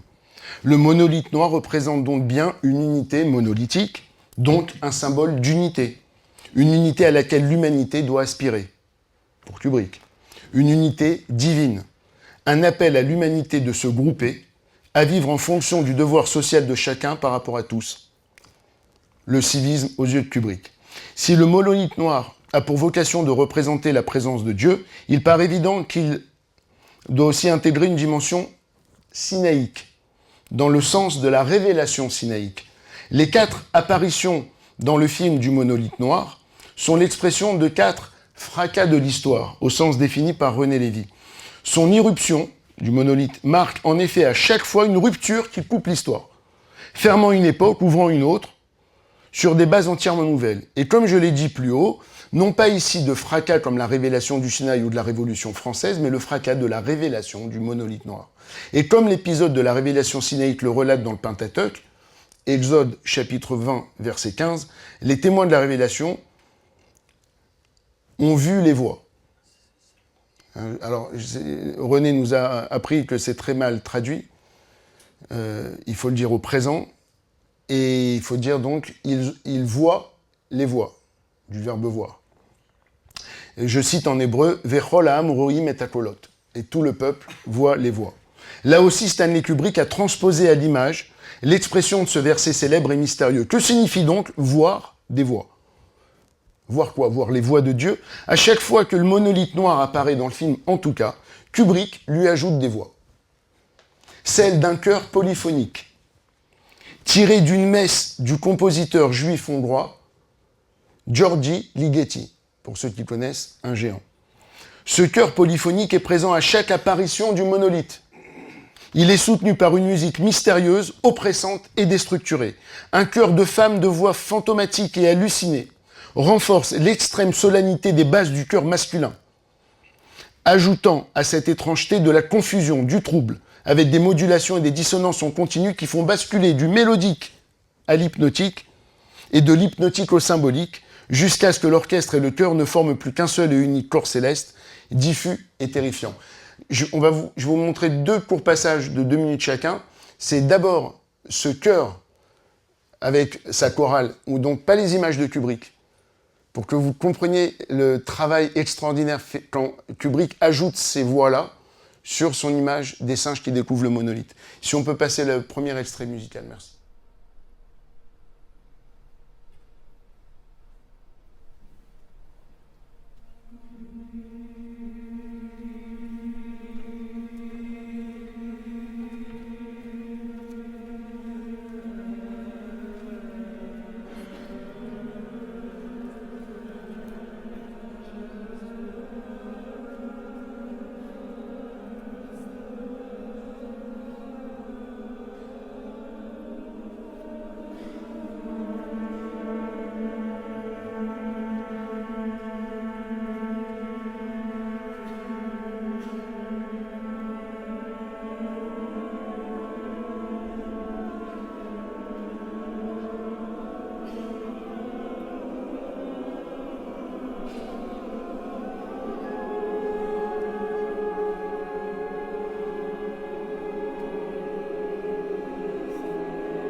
Voilà, et voyons maintenant comment Kubrick a utilisé ce chœur polyphonique pour nous faire voir les voix du monolithe.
Toujours dans le meurtre du pasteur, il y a ce commentaire brillant de Benny Lévy.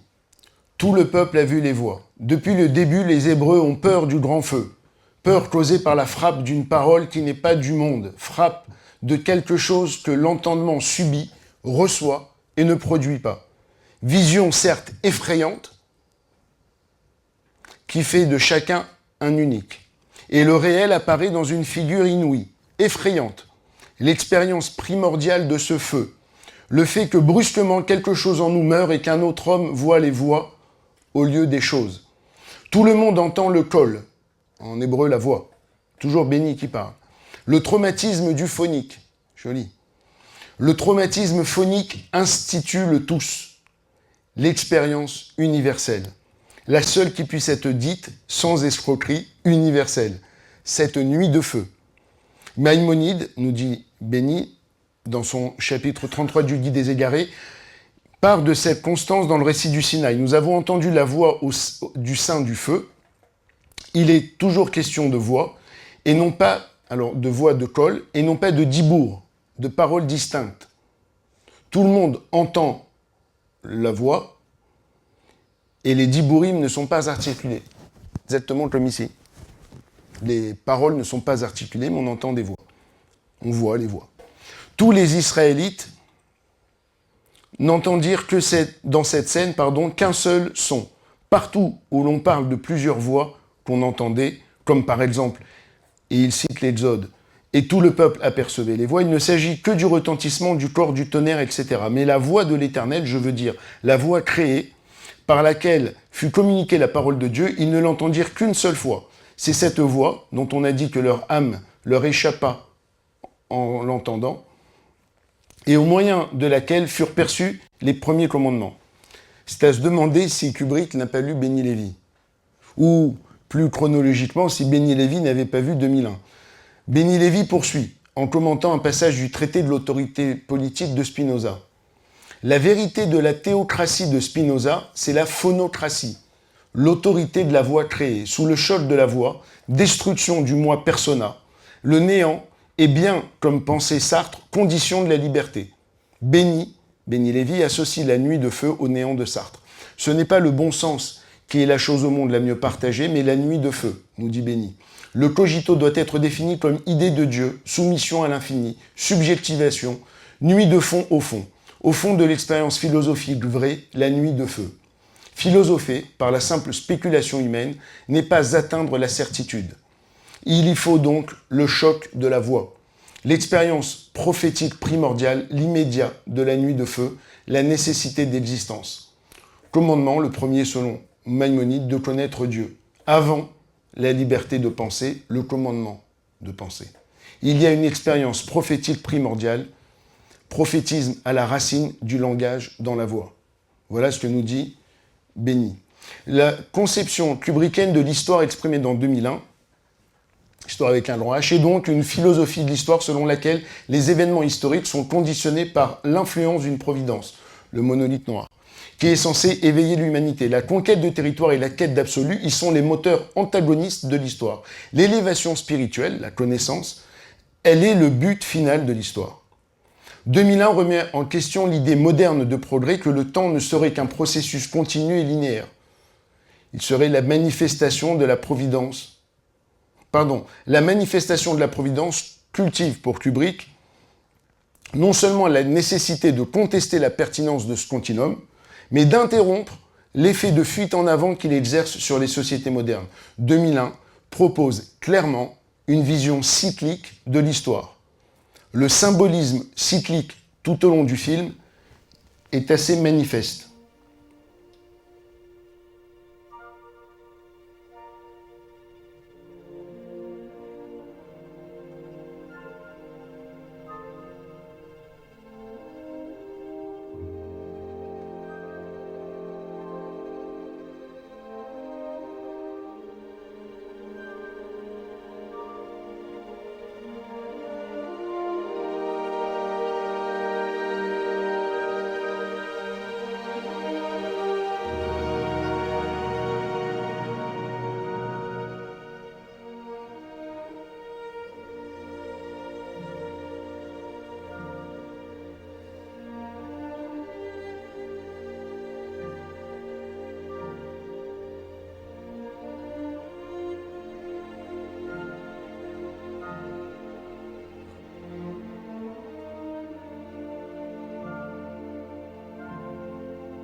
2001 rompt donc avec la description historique linéaire. Il y expose une théorie cyclique de l'histoire en 4 âges, 4 mouvements, selon laquelle l'humanité progresse à travers différentes phases. Ces 4 âges sont, premièrement, l'âge primitif, celui de l'aube de l'humanité. Le deuxième, c'est l'âge belliciste, durant lequel l'humanité vit dans un état de guerre permanente. Troisième, c'est l'âge du sursaut, durant lequel l'homme combat ses propres démons. Et quatrième, l'âge métaphysique, durant lequel l'homme atteint un niveau de conscience supérieur, de connaissance, supérieure. Stanley Kubrick assume le merveilleux, le recherche, et il appuie sur un semblant de réalisme scientifique et technologique qui illustre la raison. Kubrick adosse le mythe à la raison, il fait appel à des formes de persuasion irrationnelles auxquelles il donne le poids du discours rationnel, le logos, en énonçant une intelligence logique. Il élabore une pensée mythique, rationnelle, à travers une narration lyrique de l'histoire. La tragédie de l'histoire est divine au sens où l'esprit du monde règne sur le cours des événements en provoquant des fracas historiques. Cette représentation métaphorique de l'histoire mondiale ne signifie pas non plus que les hommes soient le jeu d'une puissance étrangère à leur volonté, comme s'ils étaient les instruments d'une instance qui les dépasse absolument. Au contraire, s'il peut sembler que c'est le monolithe qui dicte l'évolution de l'homme, ce sont finalement les actions de l'homme, enfin, les actions des humains qui déclenchent la transition évolutive. Dans 2001, l'histoire, avec un grand H, est le lieu de la rencontre entre l'homme et son créateur. Pour Kubrick, le destin de l'histoire du monde n'est rien d'autre que la victoire de l'esprit sur la matière, l'arrachement de l'homme à sa part animale. Et pour conclure, alors j'ai trouvé ça étonnant.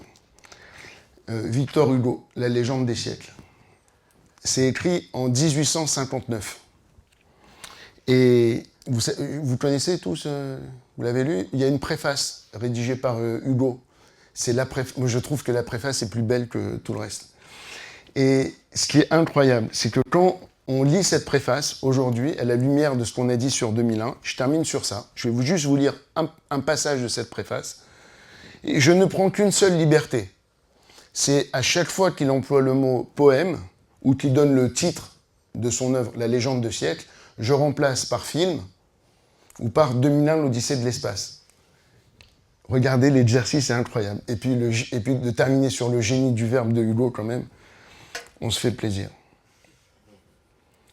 Donc je cite Victor Hugo. Exprimer l'humanité dans une espèce d'œuvre cyclique, la peindre simultanément sous tous ses aspects, histoire, fable, philosophie, religion, science, lesquels se résument en un seul et immense mouvement d'ascension vers la lumière. Faire apparaître dans une sorte de miroir sombre et clair cette grande figure une et multiple, lugubre et rayonnante, fatale et sacrée, l'homme. Voilà de quelle pensée, de quelle ambition, si l'on veut, est sortie 2001, l'Odyssée de l'espace. Vous avez compris, il dit La légende des siècles. Les scènes, là il dit les poèmes, les scènes qui composent ce film ne sont pas autre chose que des empreintes successives du profil humain, c'est fou, de date en date, depuis Ève, mère des hommes, jusqu'à la Révolution, mère des peuples. Empreintes prises tantôt sur la barbarie, tantôt sur la civilisation, presque toujours sur le vif de l'histoire. Empreintes moulées sur le masque des siècles. Cette série d'empreintes, continue Victor Hugo, vaguement disposée dans un certain ordre chronologique, pourra former une sorte de galerie de la médaille humaine. Chaque siècle est un changement de physionomie de l'humanité. On trouvera dans ce film le reflet de quelques-uns de ces changements de physionomie. On y trouvera quelque chose du passé, quelque chose du présent, et comme un vague mirage de l'avenir, comme c'est joliment dit. Du reste, ces séquences cinématographiques, il dit ces poèmes, inspirées par la même pensée, n'ont entre d'autres nœuds qu'un fil. Ce fil qui s'atténue quelquefois au point de devenir invisible, mais qui ne se casse jamais. Le grand fil mystérieux du labyrinthe humain, le progrès. Le genre humain, considéré comme un grand individu collectif, accomplissant d'époque en époque une série d'actes sur la Terre, a deux aspects historiques et aspects légendaires. Le second n'est pas moins vrai que le premier. Le premier n'est pas moins conjectural que le second. C'est l'aspect légendaire qui prévaut dans ce film et qui en colore les images, lui dit les poèmes. Ces séquences se passent l'une à l'autre le flambeau de la tradition humaine. La fiction parfois, la falsification jamais. Fidélité absolue de la couleur des temps et à l'esprit des civilisations diverses. C'est de l'histoire écoutée aux portes de la légende. L'auteur, en racontant le genre humain, donc il parle de lui, Hugo, ne s'isole pas de son entourage terrestre dans l'équilibre vertigineux de la création. C'est une tentative vers l'idéal. Le film, poème, où se réverbère le problème unique, l'être, sous sa triple face, l'humanité, le mal, l'infini, le progressif, le relatif, l'absolu, l'épanouissement du genre humain de siècle en siècle, l'homme montant des ténèbres à l'idéal, la transfiguration paradisiaque de l'enfer terrestre, l'éclosion lente et suprême de la liberté, droit pour cette vie, responsabilité pour l'autre, une espèce d'hymne religieux, le drame de la création, éclairé par le visage du Créateur. Victor Hugo. Merci.